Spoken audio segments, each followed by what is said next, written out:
Throughout NBA history, there are moments that have always had a tad bit of mystery behind them, but today is the day we finally at least tried to make sense of it all as much as we can. For starters, I've always wanted to get to the bottom of this strange Grizzlies timeout ever since I saw it. Why did Steven Adams rudely snatch a towel right out of John Konchar's hand and give it to Ja Morant? Did he believe Ja deserved it more? I mean, if he did do it in a Ja's more important type of way, then Konchar has every right to feel disrespected, but knew that the smartest thing to do was let it go. You can have any brew you want, as long as it's a Corona. Thanks, man. That's Venti, so enjoy it. You.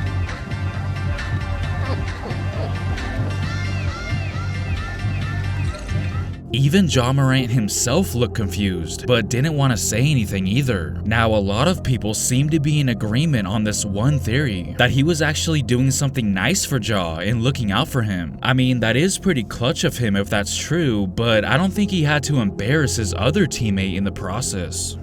Now, in this particular instance, I bet Tim Duncan wishes somebody would have stole his towel, because it looks like he instantly regretted using it. Chances are you've probably come across this Tim Duncan video with an absolutely hilarious title before, the one that says, Tim Duncan realizing he has arms. While that is a brilliant way to describe how he's acting, in reality, I just thought that maybe it was some sort of substance on the towel or something, or even like a weird smell possibly. But I'm actually starting to believe this theory. It just makes way more sense. Now, we can't talk about this towel incident without also mentioning this Gatorade moment. As you can see, Tim Duncan takes a sip of Gatorade on the bench, but is visibly unsatisfied with the taste of it. He even goes in for another try, but is once again displeased with the results. I know if I was in his shoes, I would want to know immediately what I just drank. Not knowing what you just put in your body is a terrifying thought. Obviously, the most surface level answer is to suggest that maybe he just didn't like that flavor. And then naturally, the next possible explanation to think of is maybe that particular Gatorade just went bad. But this guy referred to an LA Beast video where he happened to drink a Gatorade that was almost 30 years old, and his review of it kinda shut down that theory surprisingly. And this is 28-year-old Gatorade citrus cooler.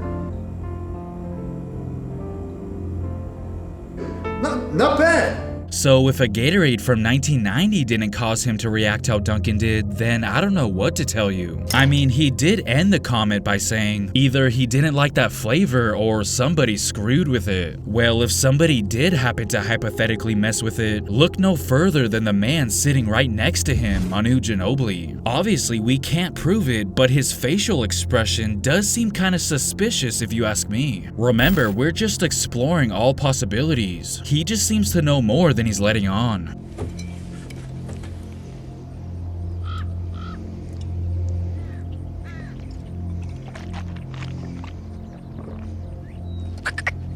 While Tim Duncan didn't know what the hell he was drinking, nobody could figure out what the hell J.R. Smith was thinking. Smith is responsible for a lot of bizarre moments on the court, like when he decided to say what's up to Jason Terry literally during the middle of a play, leading to his man scoring the basketball with little to no resistance. And after the game, you would think he would provide us with an explanation, but he didn't really know how to explain it, saying, "I don't even remember that. I didn't even know I was in the game." Well, I just don't see how that's even possible, considering he was about 90 feet away from his own bench. There's just no way he didn't know he was in the game. I mean, he's literally in front of Milwaukee's bench for crying out loud. Also, did Jason Terry purposely go along with dapping him up just so Tony Snell can get an easy bucket? There's a lot of things I would like to know. I would also like to know what he was thinking during this infamous play. This is probably the ultimate brain fart, and LeBron was just as baffled as all of us were, even leaving Stephen A. Smith speechless, which is hard to do. I don't really know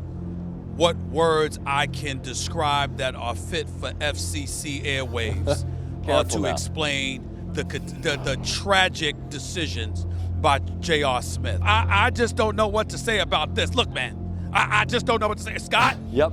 It is rare that I am relatively speechless. He can be seen saying, "I thought we were ahead," which could explain his decision to just run the clock out. But why he thought they were ahead could have something to do with this. This Joe Rogan clip seems to suggest there was more to the story. He misses the free throw. J.R. Smith grabs the ball. Instead of putting it up to win the game, he dribbles out because he thought that they were up. And the look on his face was like that, kind of like, I've seen this high look before. I'm not saying he was on weed, but I have heard stories that he smokes a lot of weed. 100%. Oh, that's a high guy.